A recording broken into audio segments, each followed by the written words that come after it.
नाजरीन अस्सलाम वालेकुम। डॉक्टर रफ़ीक आपकी खिदमत में हाज़िर है। नाजरीन, आज का जो हमारा टॉपिक है वो शुगर के हवाले से है। शुगर के मरीज़ अक्सर कुछ मफरूज़े लेकर अपने साथ फिर रहे होते हैं कि ये चीज़ खानी है, ये नहीं खानी, इसमें शुगर ज़्यादा हो जाती है, इसमें कम हो जाती है। तो आज ये चीज़ें आपको चंद जो चीज़ें हैं जो मफरूज़े बन चुकी हैं, जो मरीज़ों ने अपने आप के साथ ही वो तसव्वुर की होती हैं चीज़ें, वो आपके साथ क्लियर करनी है।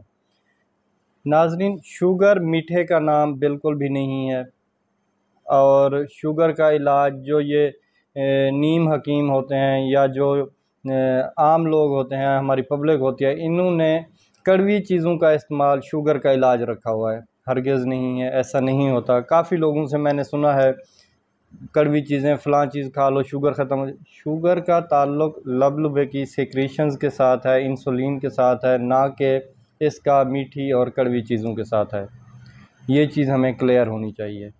दूसरी बात ये है, अक्सर लोग कहते हैं जी करेले का जूस बनाएं, करेले का जूस पिएं, शुगर ठीक हो जाएगी, शुगर की जो सतह है वो बिल्कुल आपकी बराबर आ जाएगी, नॉर्मल में आ जाएगी। ये हरगिज़ नहीं है। नॉर्मल में लाने के लिए आपको इंसुलिन की कमी जो है वो पूरी करनी पड़ेगी, आपको दवाई लेनी पड़ेगी। उसमें हरगिज़ ये नहीं होता कि आप कड़वी चीज़ खाएं, आप करेले का जूस लें तो ठीक हो सकती है, कभी नहीं। पहली बात कि करेले का जूस आपकी शुगर ठीक नहीं कर सकता। हाँ, ये एक अच्छी सब्ज़ी है, हफ्ते में एक बार ये ज़रूर खानी चाहिए। दूसरा सवाल होता है कि तमाम फल मीठे होते हैं, तमाम फल शुगर की सतह को नॉर्मल से बहुत ऊपर ले जाते हैं। ऐसा हरगिज़ नहीं होता। हर फल का जो मिठास है, मिठास का लेवल है, वो मुख्तलिफ है।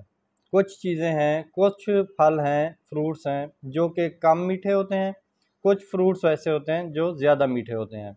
ये नहीं है कि बराबर आप सबको एक ही उसमें रख दें, कटोरे में, एक ही टोकरी में रख दें जी, ये तमाम बराबर हैं। केले खाने हैं तो 5 खा लें, सेब खाने हैं तो 5 खा लें। 5 केले का मतलब आपकी कैलोरीज़, आपकी जो शुगर लेवल है वो और लेवल पे ले जाएगी। और सेब का मतलब वो, और क्योंकि उनमें कैलोरीज़ का डिफरेंस है, उनमें शुगर का डिफरेंस है, उनमें मिठास जो है, जो ग्लूकोज़ है उसका डिफरेंस होता है। उसने ज़्यादा कर देनी है, उसने कम करनी है मिकदार को। और ये चीज़ें आपको समझनी चाहिए। तमाम फ्रूट्स में मिठास जो है, शुगर जो है वो बराबर नहीं होती। कुछ फल ज़्यादा मीठे होते हैं, कुछ कम मीठे होते हैं। इनको बराबर मिकदार में नहीं खा सकते। एक एवरेज फल, दरमियाना सा फल एक आप डेली ले सकते हैं, कटा हुआ।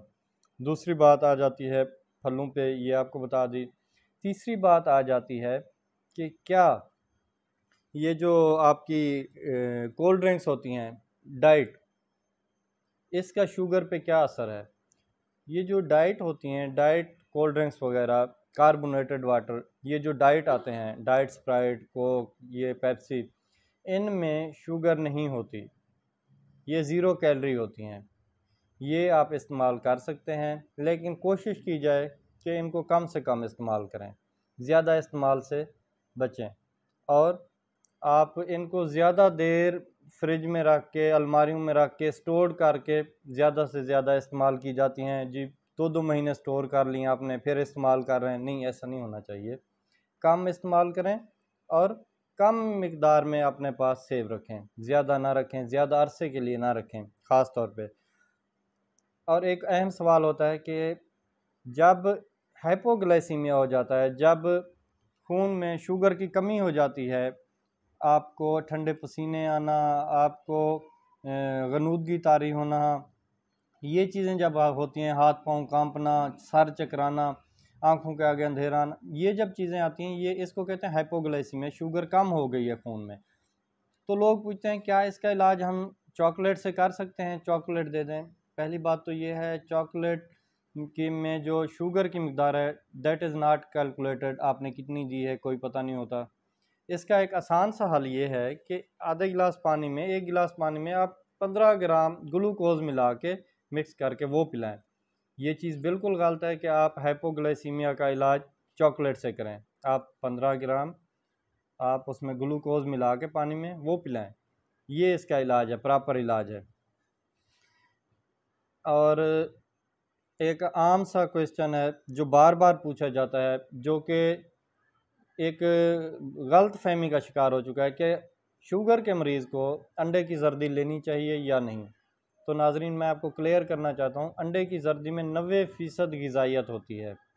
शुगर के मरीज़ को ना सिर्फ लेना चाहिए बल्कि ज़रूर लेना चाहिए एक डेली। लेकिन कुछ चीज़ें आपको जहन में रखनी चाहिए। आप कहें जी डॉक्टर ने हमें बताया था कि लेनी चाहिए, ज़रूर लेनी चाहिए, लेकिन मैं ये क्लियर कर रहा हूँ आपको कि वो पेशेंट साथ में कोलेस्ट्रॉल का मरीज़ ना हो, उसके ट्राइग्लिसराइड्स ना बढ़े हुए हों, उसके लिपिड प्रोफाइल नॉर्मल रेंज में हो। ये ना हो कि उसके खून में चिकनाई बहुत ज़्यादा बढ़ी हुई है और वो कहे जी मुझे डॉक्टर ने कहा है जी आप अंडे की जर्दी लें, और वो धड़ाधड़ खाई जा रहा हो। हरगिज़ नहीं। सिर्फ ये है कि एक चीज़ पे फोकस नहीं करना हमने कि जी शुगर है तो अंडे की जर्दी लेनी चाहिए, डेफिनेटली लेनी चाहिए, लेकिन साथ में ये भी देखें उसकी लिपिड प्रोफाइल नॉर्मल रेंज में है या नहीं। अगर नहीं है तो एहतियात करनी चाहिए, कम लेना चाहिए या अपने फिजिशियन के मशवरे से लेना चाहिए। अगर नॉर्मल है तो आप ले सकते हैं, लाजमी लें, क्योंकि इसमें मुकम्मल ग़िज़ाइयत है। और इसके साथ साथ चंद एक ऐसी चीज़ें हैं जो कि यहाँ पे डिस्कस करना ज़रूरी हैं कि सलाद का इस्तेमाल अपने खाने में ज़रूर शामिल करें। एंटीऑक्सीडेंट होता है, फाइबर डाइट है, पेट भरा रहता है, मैदे की काफ़ी सारी बीमारियों से आपको बचाता है। इसी तरह कैल्शियम, विटामिन सी, ये चीज़ें लें और ख़ास तौर पे दूध का इस्तेमाल करें, ख़ास तौर पे दही का इस्तेमाल लाजमी करें। अपनी ग़िज़ा में दही का इस्तेमाल लाजमी करें। ये चीज़ें आपको काफ़ी सारी कॉम्प्लिकेशन से बचाती हैं। और जहाँ पे आटे का इंतखाब आता है कि आटा हमें कौन सा लेना चाहिए, ये जो सफ़ेद आटा मिल रहा है आजकल बाज़ार में, छना हुआ आटा जिसका छान अलहदा किया जाता है, असल चीज़ वही है खाने वाली, वही तो फाइबर होते हैं। हम बाज़ार से फाइबर डाइट का सिलसिला जारी रखा हुआ है, अलहदा से फाइबर लेके खाने की कोशिश कर रहे होते हैं, इसबगोल खाने की कोशिश कर रहे हैं। भाई जो अल्लाह ने कुदरती तौर पे आपके गंदम में शामिल की हैं चीज़ें, वो क्यों छान लेते हैं आप कोशिश करें कि गंदम जिस तरह पिसी जाती है उसी तरह ही इस्तेमाल की जाए, उसको छानने की ज़रूरत नहीं है, उसको वाइट करने की ज़रूरत नहीं है। हर वो चीज़, हर वो कुदरती चीज़, नेचुरल चीज़ जिसको आप मसनूई बनाने की कोशिश करेंगे, अननेचुरल वे से आप यूज़ करेंगे, वो आपको नुकसान पहुंचाएगी, आपके मैदे को, और काफ़ी सारी और भी कॉम्प्लिकेशंस आपके साथ चलेंगी। खाने में तेल का इस्तेमाल बहुत कम करना है आपने, ज़्यादा ना करें। और चावलों का इस्तेमाल भी कम करें। हफ्ते में एक बार अगर खा लें तो कोई हर्ज नहीं है, लेकिन डेली खाने वाले लोग इससे गुरेज करें। दही दूध का इस्तेमाल करें। और इसके साथ साथ ये है कि मक्खन, देसी घी, ये चीज़ें अवॉइड करें तो बेहतर है, या कम इस्तेमाल करें। और शहद का जहाँ पे आता है कि 1 चम्मच डेली आप ले सकते हैं, इससे ज़्यादा नहीं।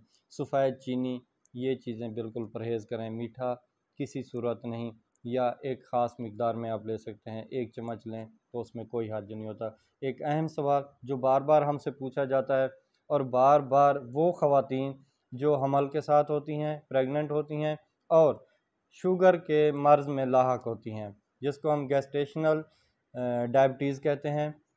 मतलब कि एक नॉर्मल ख़ातून है, जो ही हमल हुआ है, ठहरा है, और कुछ दिनों बाद उसको शुगर हो गई है, तो इस सूरत में उसके लिए चंद एक चीज़ें आपको मैं ख़ास तौर पे बताना चाहूँगा कि उनको क्या एहतियाती तदाबीर करनी चाहिए। उनको खाने पीने के हवाले से थोड़ी सी मालूमात देंगे। हम कोशिश करेंगे कि एक तो ये है कि वो अपने खाने का जो दौरानिया है वो बढ़ाए ना, छोटे छोटे वक्फे करें, 4-4, 3-3 घंटे से थोड़ी थोड़ी चीज़ें खाती रहें। अपने आप को लंबे टाइम के लिए भूखा बिल्कुल ना रखें। हाइपोग्लाइसीमिया में चली जाएंगी, उसको खुराक की एक आम आदमी की निस्बत, एक आम खातून की निस्बत ज़्यादा ज़रूरत है, क्योंकि वो ख़ुद भी डिपेंडेंट है खुराक पे, और एक नई जान, एक बेबी उसके जो पेट में है, अल्लाह ताला ने कुदरती तौर पे उसको माँ की खुराक पे डिपेंडेंट किया हुआ है, तो उसको भी चाहिए। इसलिए छोटे छोटे वक्फे रखें, छोटे दौरानिए के दौरान वो अपनी थोड़ी थोड़ी चीज़ें खाती रहें। ड्राई फ्रूट्स का इस्तेमाल करें, खाएं। ऑयल, घी और शहद, वो लें, अपनी खुराक का हिस्सा बनाएं, ज़्यादा नहीं, एक ख़ास मिक़दार में। फ्रूट्स का इस्तेमाल लाजमी करें। सैलेड का इस्तेमाल बहुत ज़रूरी है, ज़्यादा से ज़्यादा करें। फ़िश, चिकन, प्रोटीन वाली चीज़ ले सकती हैं। दही लाजमी लेनी है, रात के टाइम भी लाजमी लेनी है, दही का इस्तेमाल करें। और दूध का इस्तेमाल करें, ज़रूरी है, ये बहुत ज़्यादा ज़रूरी है। और 3 दरमियाने साइज़ के फल ले सकती हैं, बल्कि लाजमी लें। फल का मतलब ये नहीं होता 1 किलो का आम लेकर बैठ जाएं। दरमियाने साइज़ की कोई भी फ्रूट हो, दरमियाने साइज़ का 3 फ्रूट 3 ले सकती हैं वो। और अपने जो शुगर है खून में उसको चेक करती रहें, वो देखती रहें कि किस लेवल पे है, कंट्रोल्ड है नहीं है। अपने डॉक्टर के मशवरे से हर चीज़ को मैनेज करें और अमल करें इन चीज़ों पर, और किसी भी चीज़ को आउट ऑफ द वे ना लें। और एक्सरसाइज क्योंकि डायबिटीज़ भी है और साथ में हमल भी है, एक ख़ास तरीके में करनी है, भाग दौड़ नहीं करनी ज़्यादा, लेकिन घर में जो नॉर्मल एक्सरसाइज वॉक जो होती है वो कर सकती हैं। ग्रासी प्लाट में जाके हल्की फुल्की वॉक करें, अपने आप को एक्टिव रखें, बैठ ना जाएं एक जगह पे, और मूवमेंट रखें अपनी। और इसके साथ पानी का इस्तेमाल करें, पानी का इस्तेमाल ज़्यादा करें, 8 गिलास कम अज़ कम पानी पीने चाहिए और लाजमी पीने चाहिए। नाज़रीन, उम्मीद है आपको टॉपिक पसंद आया होगा, इन्फॉर्मेशन मिली होगी। अगले टॉपिक तक इंशाअल्लाह ताला इजाज़त चाहेंगे। अल्लाह हाफ़िज़।